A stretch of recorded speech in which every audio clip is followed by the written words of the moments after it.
출애굽기에 있는 말씀을 좀 같이 보도록 하겠습니다. 출애굽기 19장 1절에서 6절까지의 말씀입니다. 출애굽기 16장 1절에서 6절까지입니다. 제가 봉독해 드리겠습니다. 출애굽기 19장 1에서 6절.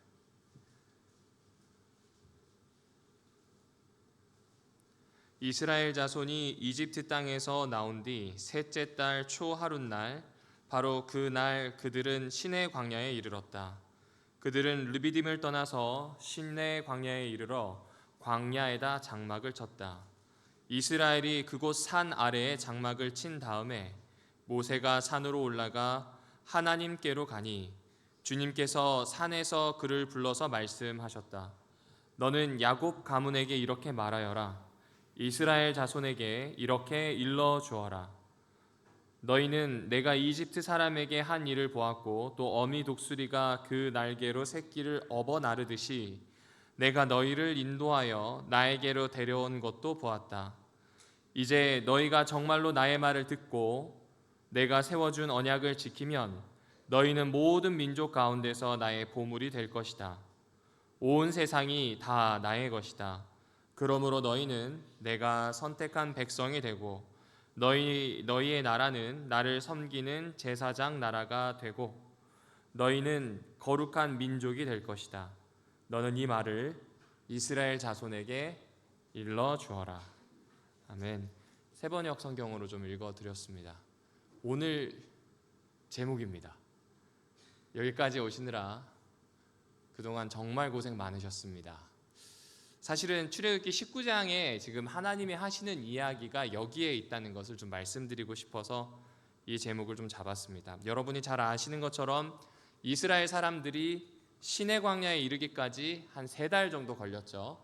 날짜로 치면 한 50여일 정도 걸리는 시간이었습니다. 자, 그런데 그 시간이 쉬운 시간은 아니었습니다. 제국 이집트를 출발해서 이렇게 저렇게 해서 숫곳까지 갔다가 홍해 앞바다에서는 턱 밑까지 쫓아오는 군사들에게 정말 거의 죽을 뻔하다가 살아났고요. 강을 건너간 다음에는 여러 고초를 좀 겪었습니다. 큰 고초 몇 개가 있는데 그 중에 하나가 물이 없어서 거의 말라 죽을 뻔하다가 물 먹고 살아나게 됩니다. 여러분, 물 없이 지낼 수 있는 시간이 한 며칠 정도 되는지 아시나요? 대략 한 일주일 정도면 많고요. 웬만하면 3일 정도가 되면 사람이 이제 이성이 혼미해지기 시작한답니다. 저도 한번 해본 적은 있습니다. 원해서 한 게 아니라 훈련 때문에 했었는데 정말 힘듭니다. 정말 힘듭니다. 딱 물이 없어진 12시간만 돼도 입이 바싹바싹 마르고 너무 힘들어요. 그렇죠? 그런 여러 우여곡절 끝에 도착했어요. 도착하자마자 하나님이 하신 일이 장막을 친 이스라엘 백성에게 명령을 내리는 겁니다. 모세만 올라오라는 거죠. 그리고 모세에게 이야기를 합니다. 아마 이 말씀은 여러분들도 잘 알고 계실 겁니다. 출애굽기 19장 4절에 있는 이 말씀 말입니다. 독수리 날개로 새끼를 업어 기르다 혹은 업어서 돕는다라고 하는 이 표현을 많이 들어보셨을 겁니다. 그리고 아마 이런 얘기도 많이 들어보셨을걸요. 독수리 새끼를 날개하기 위해서 어미 독수리가 어떻게 하냐면 절벽이나 아니면 둥지에서 떨어뜨려가지고 곤두박질 치는 애를 다시 잡아온다. 이 맞는 말일까요? 틀린 말일까요? 틀린 말입니다. 그렇게 안 합니다. 독수리 그러면 죽어요. 그리고 어미 독수리가 아무리 잘 잡는다 그래도 이 갈기 때문에 손에 있는 이 발톱 때문에 그냥 고깃덩이가 됩니다. 자기 새끼가 절대 그렇게 하지 않습니다. 대부분 이제 이 사진을 가지고 뭐 설교나 에세이 많이 쓰시는데 딱 봐도 위에 있는 새가 독수리 같지 않죠? 까막까치입니다. 까치들은 쉽게 얘기하면 동물로 치자면 하이에나나 늑대떼라고 생각하시면 돼요. 자기 이 영공을 침범하게 된 맹조인 독수리를 공격하는 겁니다. 이 까치들이 성질이 되게 더럽거든요. 그래서 한번 들어오면 독수리도 이렇게 배겨내지 못합니다. 마치 자기 영역 안에 들어온 호랑이를 쫓아내는 늑대들처럼 또 사자를 쫓아내는 하이에나처럼 지금 덤비는 장면인데 마치 이게 엎여 있는 것처럼. 그러니까 사실은 이게 맞아요, 안 맞아요? 맞는 이야기가 아닙니다. 그러나 우리는 뭐 신앙 서적이나 에세이나 설교에서 종종 들었을 겁니다. 그래서 저도 이제 이게 궁금해서 도대체 누구에게서 시작됐나 찾아봤거든요. 예, 닥터 로이라고도 하고 뭐 닥터 로에라고도 하는데 어쨌든 이 닥터 밀러라고 하는 사람이 1918년에 출판한 책에 이런 거 목격했다라고 하는데, 목격했다는 이야기만 있지 뭐 거기에 사진이 있거나 아니면 검증받은 자료는 없습니다. 그걸 이제 그대로 가져와서 썼던 것 같아요. 그러니까 다시 말씀드리지만 독수리는 자기 새끼를 등에 업고 나는 경우가 있을까요? 없을까요? 없습니다. 어느 정도 성조가 되었을 때 자기의 날개를 펼쳐서 날 수 있는 훈련은 하지만 이 새끼를 집어 던져놓고 다시 없어요. 그런 일은 절대 있지는 않습니다. 그럼 도대체 독수리 날개로 업어 인도한다라는 이 말은 무슨 이야기일까요? 여러분, 모세라고 하는 이름에서 느껴지시겠지만 모세는 아람어도 아니고 히브리어도 아닙니다. 이집트어입니다. 그리고 이스라엘 백성은 그 기록이 맞다면 440년 동안 이집트에서만 살았습니다. 싫으나 좋으나 이집트 사람들입니다. 이집트의 문화가 그대로 있겠죠. 모든 생각이 이집트와 관련된 것들이 있었을 겁니다. 한번 예를 들어볼까요? 만약에 유럽에 살고 있는 사람들이 와서 신용카드 한 장으로 삑삑거리면서 막 이 버스를 타는 모습을 보면 되게 신기해합니다. 왜냐하면 최근에야 삑삑거리는 걸 쓰기 시작했습니다. 그걸 이제 상용화하기 시작을 했습니다. 근데 우리나라에 와가지고 이렇게 삑삑거리는 거 보면 되게 신기해합니다. 결제할 때도 카드를 대는 게 이제서 시작됐습니다. 이 비자 카드 중에서 컨택리스라고 하는 카드가 나온 지 얼마 되지 않았다고 하더라고요. 그러니까 지금 자기가 살고 있는 세계에서 자기가 살고 있지 않은 세계로 들어가게 되면 대부분 자기가 살고 있는 세계에만 생각을 합니다. 맞습니다. 이집트에 살고 있었던 이스라엘 사람들, 이들은 이집트 방식으로 생각을 했을 겁니다. 그리고 이때는 고대입니다. 고대는 신을 빼놓고는 이야기할 수 있다 그랬나요? 없다 그랬나요? 없다고 이야기했습니다. 바로 이 내용입니다. 여러분, 여기 밑에 사람 보이시나요? 이집트 벽화에 나오는 이 그림은 웬만하면 파라오를 뜻합니다. 바로라고도 하는 이집트의 왕이죠. 그런데 여기 위에 보시면 날개를 쭉 펼치고 있는 뭐가 보이시죠? 이게 독수리 신입니다. 이 독수리 신의 이름은 네크베크라고 하는 신입니다. 이 신은 두 가지 일을 하는데, 첫 번째는 나일강을 잘 돌봐서 일년 농사를 잘 되게 하는 게 네크베크의 일입니다. 그리고 두 번째는 뭔가? 두 번째는 파라오 황실을 수호하는 수호신입니다. 무슨 말씀인지 이해되세요? 그러니까 그 이집트 벽화에 이런 얘기가 나오면 이건 제가 하는 이야기가 아니라 유성환이라든지 주원준이라고 하는 고대 이 근동에 대해서 아주 달통한 분들이 이제 연구해서 알려준 겁니다. 만약 벽화에서 이런 모습이 나온다고 하는 건 지금 독수리가 파라오의 황실을 보호한다 내지 업어 키운다라고 보시면 됩니다. 왜 그러면 파라오들 보면 영화에서 보더라도 여기 이렇게 독수리 문양으로 되어 있는 장신구 같은 걸 하잖아요. 그게 나를 돌봐주고 우리 황실을 돌봐주는 네크베크에 대한 상징으로 여기에다 이제 날개 같은 문양을 단다고 하더라고요. 그러니까 이 말은 독수리 신이 파라오의 황실을 돌본다라고 하는 이미지를 떠올릴 수 있도록 만든 겁니다. 그런데 더 중요한 건 네크베크라고 하는 독수리 신이 파라오를 돌보는 거잖아요. 그런데 이스라엘을 돌보는 독수리는 네크베크라고 하는 신이 아니라 하나님이 보낸 독수리라는 표현을 하는 거예요. 이거는 이집트 쪽에 굉장히 사람들이 익숙해져 있기 때문에 그 그림 이미지를 그대로 가져와서 하나님이 어떤 방식으로 보호하는지를 알려주는 거예요. 여러분 생각해 보세요. 황실을 돌보았던 수호신이 지금은 우리 민족을 돌보는 하나님의 모습으로 겹쳐지게 된다면 정말 기진맥진하고 힘들어서 50여일 만에 시내에 도착한 이스라엘 백성들의 마음에 위로가 될까요? 되지 않을까요? 될 겁니다. 이집트 군대로부터 가까스로 살아났고 물이 없어서 힘들었고 심지어 사막 부족의 공격을 받아서 전쟁 한번 치러본 적 없는 노예 집단이 살아남았습니다. 그러나 너무 힘들어요. 왜냐하면 제국 이집트에서 살 때의 노예의 삶이 좋아 보이고 돌아가고 싶을 만큼 너무 힘들어요. 분명히 가나안을 간다는 꿈을 가지고 왔는데 완전히 다른 세상인 광야에서 살려니 너무 힘들어요. 이런 황무지에서 살고 있을 때 정말 하늘을 나는 독수리 같은 무언가가 와서 나를 돌보아서 가나안까지 가게 한다. 야, 이거는 이스라엘 사람들에게는 엄청난 일이 되는 겁니다.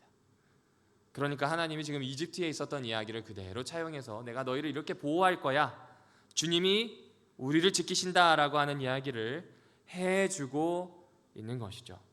모세의 입장에서도 생각해 볼까요? 여러분, 제일 힘든 게 뭔지 아십니까? 압박감입니다. 그 압박감 중에 제일 힘든 압박감이 뭐냐면 사람과 함께하면서 뭔가 리더십을 발휘할 때 압박감입니다. 여러분, 앉아있는 3명이 있으면 3명의 생각이 다 같을까요? 다를까요? 그게 만약 10명이 된다면요? 100명이 된다면요? 다 다르겠죠? 얼마 전에도 경험했습니다. 어린이 부장님들 우리 지역에 있는 분들과 모아서 얘기했거든요. 다 달라요. 의견 조율하는데 꽤 오래 걸렸어요. 정말 피곤한 일이었습니다. 근데 저만 그렇게 느꼈을까요? 아니요. 어린이 부장님들도 비슷했을 거예요. 저 목사 왜 이렇게 고집 막 이러면서 생각을 했을지도 모르겠어요. 여러분, 이집트에서 노예가 되었던 이스라엘 백성들을 데리고 광야로 나왔습니다. 그런데 이것이 모든 게 다 처음인데다가 너무나 큰 일들이 많이 닥치다 보니 모세에게 오는 압박감은 이루 표현할 수가 없겠죠. 사실은 이스라엘 백성이 지치고 기진했다고 하면 그보다 훨씬 더 모세가 느꼈을 중압감은 더 했을 겁니다. 그런 모세에게 지금 하나님이 복음을 들려주시고 자기가 들은 이 복음을 성경 말씀이 맞다면 어디로 가서요? 백성들에게 가서 알려주라는 이야기를 하고 있는 겁니다. 모세야, 너 걱정하지 마라. 너 압박감 많이 느끼는 거 아는데 내가 채우고 내가 지킬 거니까, 마치 파라오의 황실을 지켰던 독수리 신처럼 내가 너희를 돌볼 수 있는 모든 것들을 날개를 펼친 독수리처럼 해낼 테니까 걱정하지 말아라. 그런 위로를 주고 계십니다. 자, 여러분, 이 위로를 듣게 되었을 때 참 좋겠죠? 그런데 이거를 조금 더 보시면 5절에선 이렇게 표현합니다. 여러분이 가지고 계신 개역 개정판에는 너희는 나의 소유가 될 것이다 라는 표현이 나오는데 히브리어를 잘 번역해 놓은 새번역 성경에는 이렇게 되어 있습니다. 이 부분은 잘 번역이 되어 있어요. 너희는 나의 뭐라고 표현을 해요? 그렇죠, 보물이죠. 황실을 돌보는 독수리처럼 황실만큼이나 귀중한 보물과 같은 너희를 돌보는 신이 있다는 이야기를 해주고 있는 것이죠. 그냥 보물이 아니에요. 나의 보물일 뿐만 아니라 이 보물로 온 세계, 온 민족을 다 복받게 하겠다고 했던 그 옛날의 약속을 떠올리게 만듭니다. 그래서 어디 하나 희망 둘 곳 없는 광야에서 이스라엘은 느끼기 시작해요. 내가 절망할 필요가 없을 수도 있겠구나. 내가 이렇게 지쳐서 정말 여기 있나, 그냥 이집트에 가서 다시 노예 생활이나 하지, 이런 생각을 할 필요가 없겠구나라는 그 마음이 들 수 있도록 하나님께서 표현하고 계신 겁니다. 자, 그런데 여러분, 여기에 보시면 조건이 하나 붙죠. 뭘 잘해야 돼요? 그렇죠. 뭘 잘해야 돼요? 그렇죠. 약속할 테니까 그 약속만 잘 지키고 내 말을 순종하라는 단서가 붙습니다. 저는 오늘 여기서 율법에 대한 이야기를 하려는 게 아닙니다. 그건 무엇이냐면 지금 하나님은 조건까지 걸면서 너희와 진지하게 관계를 맺고 싶다는 걸 드러내고 계시다는 거예요. 그리고 이거는 조건을 걸었다는 건 이건 동등할 때잖아요. 맞나요? 말이 통하고 인격 대 인격으로 만날 때 조건을 걸지 지나가는 멍멍이한테 네가 내 말을 잘 들으면 이렇게 하나요? 아니요. 그냥 먹이를 주면서 훈련하죠. 말을 하고 조건을 걸고 같은 인격적인 만남을 할 수 있으니 이를 인정하고 정말로 보물로 대하고 있음을 알려주고 있는 겁니다. 그리고 이제 이 보물들은 제사장 나라, 거룩한 민족으로 세계 앞에 서게 될 겁니다. 여러분, 제사장 나라가 무엇인지 잘 아시지 않습니까? 사람과 사람 사이를 연결하고 하나님과 사람 사이를 연결하는 그 딱 중간 지점, 기계로 표현하자면 중개기에 해당하는 역할을 해야 되는 것, 이것이 바로 제사장 나라입니다. 이러한 중보사역, 온 세계를 향해서 하나님의 뜻과 하나님의 마음과 하나님과의 관계를 잇도록 만드는 그 중개기가 되도록 하는 이 사역은 하나님의 은혜와 사랑에 근거한다는 이야기를 해주고 있는 겁니다. 그러면 이제 우리는 이런 질문이 들죠. 목사님, 맞아요. 목사님 말은 맞는데 그게 우리랑 무슨 상관이란 말입니까? 여러분, 우리는요 광야같이 메마르고 불안한 세계 위에 장막을 치고 살아갑니다. 오늘 보니까 여기 앞에가 엄청 시끄러워요. 기호 1번, 기호 2번 해가면서 사전투표소 들어가는 사람들한테 엄청 얘기합니다. 근데 왜 기호 3번은 안 보이는지 모르겠어요. 그런데 1번을 뽑든 2번을 뽑든 나아지기는 할까요? 잘 모르겠어요. 그렇죠? 왜냐하면 우리가 가지고 있는 한계를 우리도 알고, 투표를 하는 사람들도 알고, 그리고 나를 뽑아달라고 하는 그들도 압니다. 경제는 어떻습니까? 한 치 앞이 보이나요? 아니요, 그렇지 않습니다. 여러분이 알고 계시는 것처럼 1997년만 하더라도 엄청난 보너스를 직장인들에게 줬습니다. 아주 전도유망해 보였거든요. 그런데 1998년이 딱 지나면서 20년이 훌쩍 넘은 지금까지 한 치 앞이 보이나요? 아니요, 보이지 않습니다. 어떻게 먹고 살아야 되는지 매번 고민할 수밖에 없는 상황입니다. 환경은 어떻습니까? 환경은 가면 갈수록 숨쉬기도 힘들어지는 환경입니다. 어떻게 해야 될지 모르겠습니다. 옛날 같으면 여기 앉아 계신 분들이 마스크 끼고 계시면 저분 어디 아픈가 왜 저러나 할 텐데, 지금은 마스크 끼고 있으면 아 그렇구나, 조심하는구나, 이게 서로 알잖아요. 많은 것이 바뀌어 버렸습니다. 뭐 하나 만만한 게 없습니다. 교회도 불안하기 마찬가지입니다. 왜냐하면 어느새부턴가 우리나라의 종교인의 비율이 비종교인의 비율보다 확 줄어들었어요. 이 말은 이제 우리나라가 거의 무종교 중심적인 사회로 넘어가고 있는 과정에 있습니다. 게다가 기독교인들의 숫자는 급감하고요. 우리가 너무 잘 알잖아요. 사회적 인식도 안 좋습니다. 이번에 호떡 팔 때 확실히 느꼈어요. 이렇게 쫓겨날 줄이야. 물론 또 다르게 생각할 수도 있을 겁니다. 그러나 딱 우리 입장에서만 조금 이기적으로 생각해 보자면 그렇다는 겁니다. 그런데 더 중요한 게 있어요. 여러분, 이스라엘 백성들은 홍해가 갈라지는 기적, 구름 기둥과 불 기둥의 기적을 지금 체험했단 말입니다. 그리고 만나에 대한 이야기도 경험을 했어요. 그렇죠? 근데 그럼에도 불구하고 절망을 했어요. 근데 우리를 보면 거기서 좀 차이가 있습니다. 여기 앉아 계신 50대, 60대, 70대들은 한창 한국교회가 팽창할 때 부흥과 이게 사람들이 늘어나면서 이렇게 서로 힘을 받았던 걸 기억하세요. 그런데 제 딸내미는 몰라요. 처음부터 교회가 이랬는 줄 알아요. 지금 10대들과 20대들도 똑같아요. 처음부터 교회가 이랬다고만 생각을 합니다. 우리는 그냥 비주류였고 약하구나 라고 생각을 하고 있습니다. 그러니까 여하튼 지금 이 시절은 조금의 차이는 있을지언정 이스라엘이 경험했던 지치는 것, 절망, 그리고 오늘 우리가 살면서 느끼는, 신앙을 하면서 느끼는 지침과 절망을 좀 같이 놓고 생각해 볼 수 있겠다는 겁니다. 그럼에도 불구하고 하나님 뭐 하신다고요? 독수리를 보내서 너희를 지킬 거야 라고 하는 이야기를 들려주신다는 거죠.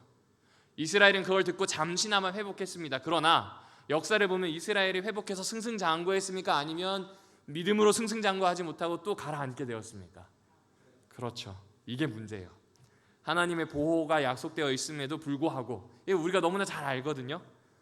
근데 왜 그들은 여전히 똑같은 일을 반복하면서 답습하고 있을까? 여러분 한번 생각을 해보세요. 3개월 만에 모든 환경이 바뀌었습니다. 원래는 수돗물을 썼는데 이제는 모세가 터뜨려주는 샘물만 써야 합니다. 여러분 샘물 아시죠? 이게 평평평 솟아오르는 샘물이요. 수돗물과 샘물의 차이는 명확하죠. 규격화하기도 힘들고요. 속도도 남다릅니다. 샘물로 샤워하려고 치면 1시간 걸릴지도 몰라요. 그렇죠?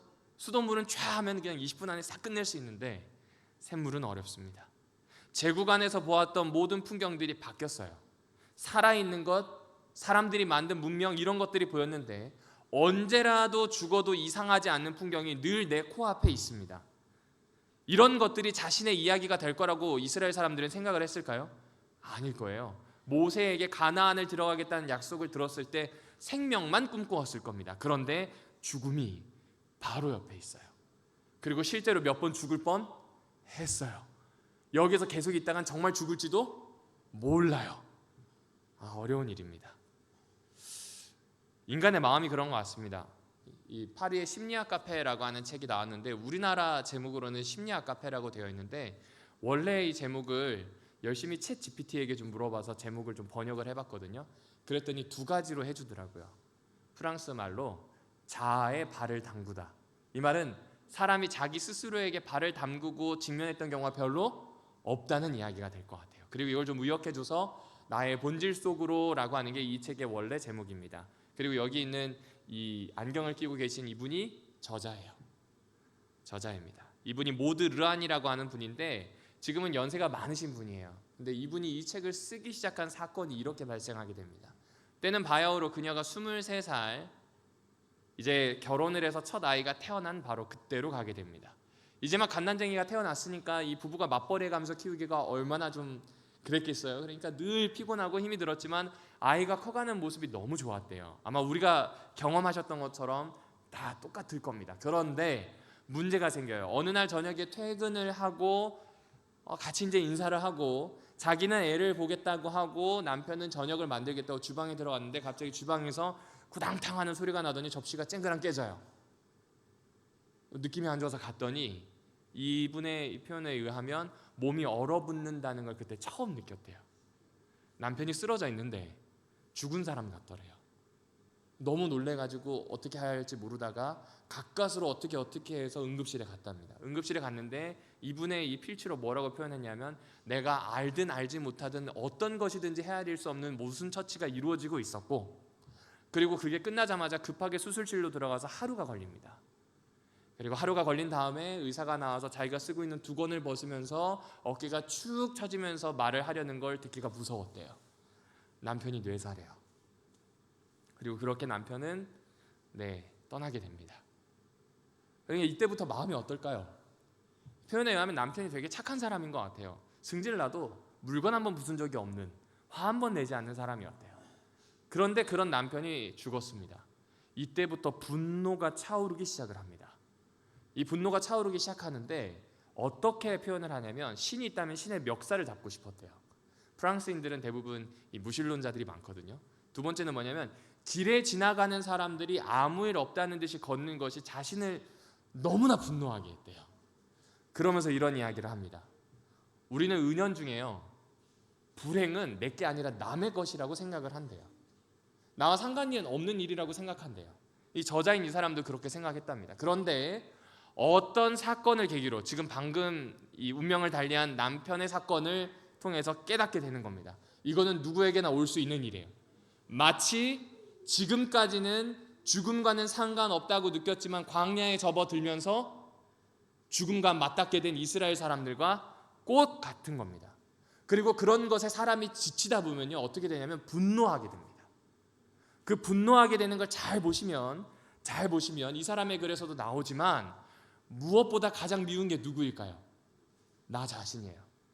분명히 내가 신앙을 해서 내가 여호와를 신뢰해서 광야로 갔는데 내 발등 내가 찍은 것 같은 거예요. 누구 잘못이에요? 아무리 봐도 내 잘못인 것 같아요. 나 하나로 끝나면 되겠는데 내 가족들도 꼭 같이 고생을 해요. 이건 말이 안 된다고 생각을 하는 거죠. 문득 과거에 있었던 일들을 곱씹다 보면 지금 내가 당하는 일들이 너무나 이제 화가 나는 겁니다. 이분도 똑같았습니다. 왜 남편에게 더 따뜻하게 못했는지 그렇게 투정만 부리고 짜증만 내는 것, 이것부터 시작해서 모든 것들이 내가 잘못했다, 이건 내 잘못이다라고 하는 것으로 아주 똘똘 뭉치게 됩니다. 그래서 1년 동안 술만 마시고 거의 페인처럼 삽니다. 아이는 시부모님이 돌봐줬는데 어느 날 아이가 엄마 하면서 이제 말을 하기 시작을 하더래요. 말을 하기 시작을 하는데 내가 이래서 살아야지 이렇게 마음을 돌이킨 게 아니라 엄마 하는 이 아이의 목소리를 들으면서 문득 이런 생각이 들더래요. 문득 드는 생각이 무엇이냐면 남편의 죽음을 자신과 아이 인생의 걸림돌로 만들고 있는 사람이 자기 자신이라는 걸 안 거예요. 아이가 커가는 순간을 함께 해줘야 되고 잘 키워내야 하는데 남편의 죽음을 내 삶과 아이 삶을 맞추는 걸림돌로 만드는 사람이 누구예요? 자기 자신이에요. 나를 너무 미워하고 불행한 사건을 가지고 너무 분노하고 있는 나머지 1년이라고 하는 시간을 허비해버렸다는 거 알고 더 중요한 건 이건 남편도 좋아하지 않을 거란 생각이 들더래요. 그러면서 그분이 이렇게 썼어요. 진정한 불행은 불행한 사건이 아니라 안 좋은 일을 뭐 하는 거예요? 그렇죠. 근데 딱 느껴지시죠? 우리도 마찬가지예요. 여러분에게 나타난 어떤 어려운 일이 있어요. 신앙이든 무엇이든지 간에 안 좋은 일이 있습니다. 근데 그거 못 받아들이는 이유가 뭐냐면 나만 당하는 것 같아요. 나에게만 있는 것 같아서 분노합니다. 그리고 그 분노는 쉽게 자기 자신을 엄청난 책임감으로 압박을 합니다. 그 책임감이 조금만 지나잖아요. 죄책감으로 변합니다. 그런데 그 주변을 잘 보시면 이 저변, 그 아래에 있는 이 감정을 잘 보시면, 상태를 잘 보시면 이런 겁니다. 나를 중심에다 놔요. 문제가 발생했는데 그 문제의 중심에 누구를 두냐면 나라는 자아를 거기다 두는 거예요. 여러분 한번 생각을 해보실까요? 예를 들어 볼게요. 오늘 내 아이가 학교에 가가지고 뭔가 문제가 생겼어요. 그래서 선생님이 불러서 이렇게 하시면 안 됩니다라는 이야기를 들어요. 그걸 듣고 있는 엄마든 아빠든 무슨 생각을 하냐면 내 잘못이라고 생각을 해요. 맞나요? 맞아요. 그런데 사실 잘 생각해 보시면 아이를 양육하는 건 지금 이 얘기를 듣고 있는 나뿐만 아니라 나의 배우자도 있고요. 또 함께 훈육을 담당하고 있는 선생님도 있습니다. 그러니까 다른 사람이 잘못했다는 게 아니라 나만 잘못했다고 나에게만 화살을 돌리는 건 조금 오만하다는 생각이 듭니다. 여러분 만약 배우자와 살짝 서운하다면요. 오늘 내 남편이 뭔가 나와 좀 관계가 서운해요. 그래서 여자들은 그때부터 막 시계를 돌리잖아요. 저 인간 이틀 전에 저랬고 3일 전에 그랬어. 나랑 좀 멀어지나? 이제 좀 나랑 안 보고 싶나? 막 이런 생각이 들거든요. 근데 남자들 별 생각 없어요. 직장에서 일이 생겨서 그 일 때문에 고민하다 보면 혼자의 시간이 필요한 것뿐이에요. 그런데 이런 시간을 가질 때 이 남편을 보고 있는 나는 나 때문이라고 생각을 해요. 우리 가족에게 어떤 일이 닥쳤거든요. 이 일은 누구에게나 닥칠 수 있는 일이에요. 누군가 아플 수 있고 혹여 누군가 죽을 수 있어요. 잘 생각해 보시면 우리 주변에 공동묘지가 정말 많고 오늘도 누군가는 죽고 있어요. 죽음이 일반적인 것임에도 불구하고 오늘 나에게는 일반적인 게 아니에요. 나에게만 일어난 일이에요. 나를 너무 앞에다 내세워놨어요. 그러니 너무 아픕니다. 왜 하나님이 지켜주심에 대해서 내 자리를 유지하지 못할까? 하나님 문제가 아니에요. 나에게서만 문제를 발견하려고 하는 태도 때문입니다. 한번 생각해 보실까요? 저나 여러분이나 죄인이었습니다. 맞습니까? 안 맞습니까? 맞아요. 근데 다시 비슷한 잘못을 하면 난 죄인이다, 이 생각이 또 듭니다. 내가 문제예요. 그럼 이 신앙을 해결하기 위해서 문제인 나를 내가 고쳐야 돼요. 그래서 이것저것 해봅니다. 그런데 잘 안 돼요. 그러니 나는 문제고 나에게 엄청난 죄책감을 느끼고 부담감을 느낍니다. 맞나요? 나에게서만 문제를 발견하기 때문에 그렇습니다. 자, 그러면 시야를 좀 넓혀볼까요? 지금 광야에서 어려움을 당하고 하나님을 불신하기도 하고 내가 죽음을 눈앞에 두기도 하는 이 어려움들은 나에게서만 문제가 있는 건가요? 아니면 광야라고 하는 환경이 문제인 건가요? 물론 나도 문제지만 광야도 문제가 있는 거예요. 그래서 하나님이 뭐라고 표현하냐면 이 광야를 벗어날 수 있는 독수리를 내가 너에게 보내겠다는 거예요. 그래서 너를 건져내겠다는 약속을 해요. 만약 나에게만 정말 문제가 있는 게 맞다면 하나님이 너 최선우가 문제라고 얘기하겠죠. 맞나요? 여기 앉아 계시는 오남교회 교우들에게 당신이 문제라고 이야기하실 거예요. 그런데 하나님은 그렇게 얘기하지 않고 그동안 참 고생 많았다고요. 너에게서만 문제를 찾느라 참 고생이 많았다고 이야기하시는 거예요. 그리고 무엇을 준비하셨다고 이야기하시냐면 독수리를 보내실 거다, 이런 이야기를 합니다. 여러분 고생하고 기진하면요 사람은 안으로만 수렴합니다. 모든 문제가 내 탓이라고 생각합니다. 그래서 내가 이 모든 문제를 스스로 해결하겠다고 과도하게 책임을 지고 싶어 합니다. 신앙할 때도 똑같습니다. 그게 사람입니다.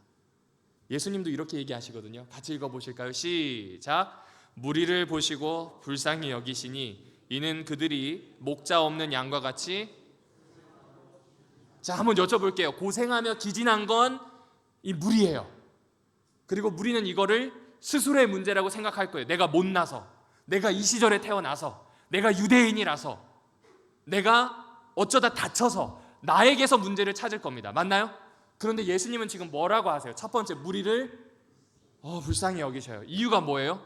이들의 문제는 나에게만 있다가 아니라 목자가 없는 것 같이 되었다. 다른 말로 하면 주인 없는 양처럼, 어쩌면 주인이 버려버린 양처럼 되었다는 걸 알고 계신다는 거예요. 그러면 이거는 나에게만 문제가 있다고 생각하는 무리들에게 새로운 길이 열리게 됩니다. 문제 해결은 이제 누구로부터 오게 돼요? 예수님에게로부터, 나의 안이 아니라 나의 밖으로부터 오게 됩니다. 여러분, 대패질 하는 거 보면 재밌는 차이가 있습니다. 동양 사람들은 대패질을 안쪽으로 합니다. 대패가 다 그렇게 만들어졌어요. 근데 서양에 있는 대패는 다 밖으로 밉니다. 네, 그렇죠? 그 서양 사람들의 생각을 보면 다 안에서 바깥으로 발산합니다. 내가 누군지 어필하고 내 생각이 뭔지 어필하고 나의 존재감에 대해서 어떻게든 이야기합니다. 발산합니다. 그런데 동양 사람들 어떻게 해요? 내 문제예요. 나 때문이에요. 자꾸 당겨요. 그 중에 최고봉이 한국인이에요. 그래서 한국인의 정서에서 절대로 뺄 수 없는 게 한입니다. 그런데 하나님은 이야기하세요. 대패질은 안으로 하고 있는데 그 대패질 잠깐 하지 말고 나를 보라는 거예요.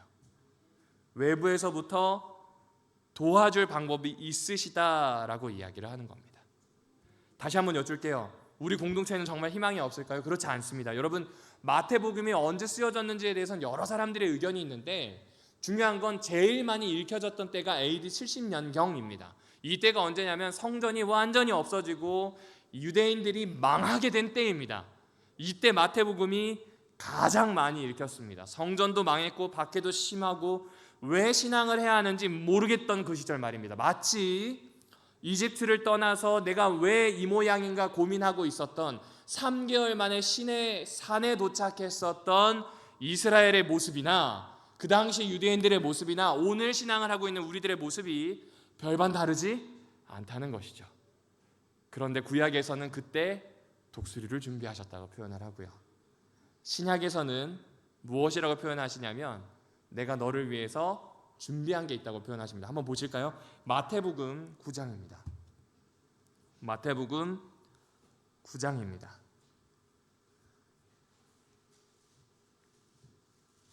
마태복음 9장 36절부터 38절까지를 제가 읽어드리겠습니다. 예수께서 무리를 보시고 그들을 불쌍히 여기셨다. 그들은 마치 목자 없는 양과 같이 고생에 지쳐서 기운이 빠져 있었기 때문이다. 그래서 제자들에게 말씀하셨다. 추수할 것은 많은데 일꾼이 적다. 그러므로 너희는 추수하는 주인에게 일꾼들을 그의 추수밭으로 보내달라고 무엇하여라? 청하여라 라는 표현이 나옵니다. 여러분, 이게 무슨 말씀인지 이해되시나요? 지금 엄청난 문제를 가지고 나에게서만 문제를 찾는 사람들에게 아니야, 그렇게 하지 말고 독수리를 보낼게 라고 구약에서 얘기했던 하나님이 예수님의 입을 통해서는 기도하라고 말씀하세요. 무엇을 기도하는가? 지치고 힘든 사람들을 제대로 된 추수 열매로 거둘 수 있는 일꾼들을 달라고 기도하라는 겁니다. 역으로 얘기해보면 지금 이 말을 하고 있는 예수님이 추수하러 온 사람이라는 거예요.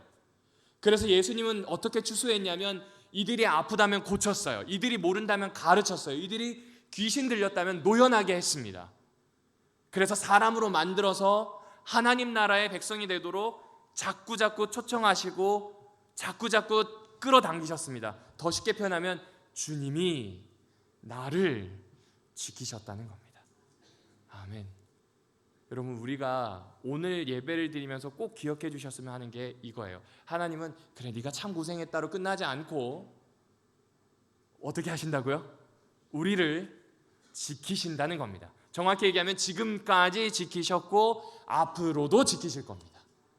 아멘. 저에게 이것이 너무나 큰 힘이 되었습니다. 그러므로 우리는 뭐 해야 될까요? 청하여야 합니다. 기도하여야 합니다. 나는 죄인이야. 나는 구원해 주셨지만 난 늘 나쁜 선택을 해. 그러니 나는 안 되는구나. 저는 죄인일 뿐입니다. 라는 기도에서 멈추는 것이 아니라 주님 보내주십시오. 내가 경험하게 된 구원의 사건이 잊혀지려고 합니다. 보내주십시오. 누군가를 보내어 주셔서 혹은 나를 보내어 주셔서 해결해 주십시오라고 이야기해야 된다는 겁니다. 나만이 문제가 된다라고 하는 시선을 이제 돌이켜서 문제를 해결하실 수 있는 하나님께서 와주시기를 찾으라는 이야기입니다. 독수리를 보내시는 그 하나님이 우리가 청한다면 오늘 이곳에 예수 그리스도의 영을 있게 하실 것입니다. 이미 2000년 전에 오시기도 했고요. 그러니 이제는 우리가 조금 달라졌으면 좋겠습니다. 마지막입니다. 도대체 어떻게 달라져야 할까요? 잃어버린 이스라엘에게로 흩어보내시는 분이 계신 것을 잊지 않으셔야 합니다. 여러분, 여호와로부터 복음을 듣고 그 이야기를 하기 위해서 가벼운 발걸음으로 산을 내려가는 모세를 생각해 보십시오. 그리고 그 이야기를 듣고 사람들이 바뀌는 걸 보고 모세의 마음은 어땠을까요? 너무 좋았을 거예요. 그리고 만약 그들이 바뀌지 않았다면 20장에 나오는 십계명 수요도 없었을 것이고 21장 이후로 이어지는 하나님 백성은 어떻게 살아야 된다라고 하는 가르침도 없었을 겁니다. 여하튼 그의 발은 가볍고 신났을 겁니다. 이제 예수님을 보실까요? 예수님은 기도해라, 청하면 추수할 일꾼을 보내주실 거야 라고 얘기하신 다음에 사실 너네가 청하기도 전에 난 이미 준비가 됐어 라고 하는 모습을 10장에서 보여주세요. 그게 뭐냐면 제자들을 보내시는 겁니다. 그리고 제자들을 보내셔서 우리는 지금까지 신앙을 이어올 수 있게 되었습니다. 우리의 신앙은 무엇인가? 바로 그 시절 그때의 십자가를 세우셨던 예수님이 그 십자가에 우리를 접붙여 두시고 우리에게 똑같은 얘기를 하시는 거예요. 너 구원사건 경험했지? 나가라, 알려라. 누군가에게도 내가 독수리와 같이 돌본다는 걸 꼭 알려주어야 하고 누군가에게도 너가 청한다면 내 구원사건을 함께 나눌 누군가를 보낼 것이며 반드시 나의 영이 함께 할 것이다 라고 하는 걸 이 말씀을 통해서 이야기해주고 계시는 겁니다. 더 중요한 게 있어요. 10장 8절을 보실까요? 이 모든 일은 정확히 얘기하면 내가 구원받게 된 이 모든 일은 내가 거저 받았으니 어떻게 해야 될까요? 그렇죠. 이걸 다른 말로 하면 빛과 소금이 되라는 이야기로 넘어갈 수 있습니다. 그러니까 여러분 이런 이야기입니다. 독수리와 같이 우리에게 오셔서 우리를 돌보시는 분이 이 사건은 너희가 거저 받은 것임을 잊지 말라는 거예요. 주님이 우리를 지키신다는 것 자체가 사실 말도 안 되는 거잖아요. 그런데 이 거저 받은 것을 나만 할 거야 이게 할 게 아니라 다른 사람에게도 알려주라는 겁니다. 근데 여기서 잘 생각하셔야 되는 게 있습니다. 교회에 누군가를 채우는 선교에 대해서 지금 마태가 관심을 가지는 것 같지 않아요. 왜냐하면 이 내용은 사는 것과 관련되어 있기 때문에 그렇습니다. 여러분 빛과 소금도 한번 보실까요? 빛과 소금은 태어날 때부터 짜게 하는 성질을 거저 받았어요. 태어날 때부터 그 빛은 어두움을 밝힐 수밖에 없는 모든 것을 환하게 하는 성질을 부여받았습니다. 그래서 빛은 어둠이 있는 곳에서 자기 성질을 거저 줄 뿐이에요.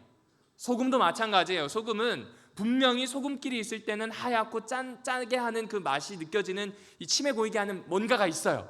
그런데 이게 음식에 들어가면 보이지도 않는다니까요. 거저 받았으니까 어떻게 했을까요? 거저 줘버렸어요.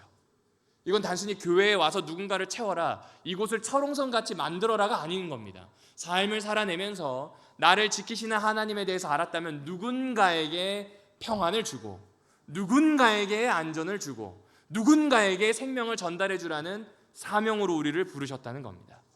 그래서 제일 마지막에 보면 내가 너희와 항상 함께 있으리라 라고 하는 이야기로 마태복음은 끝이 나요. 다른 말로 바꿔볼까요?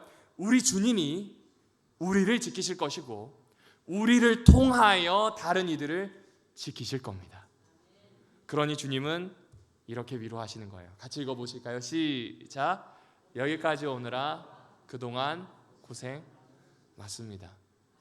이 위로가 오늘 저와 여러분에게 그리고 이제 이후로 하나님 안에서 계속 경험되고 거저 나누어 주기를 주님의 이름으로 축원합니다.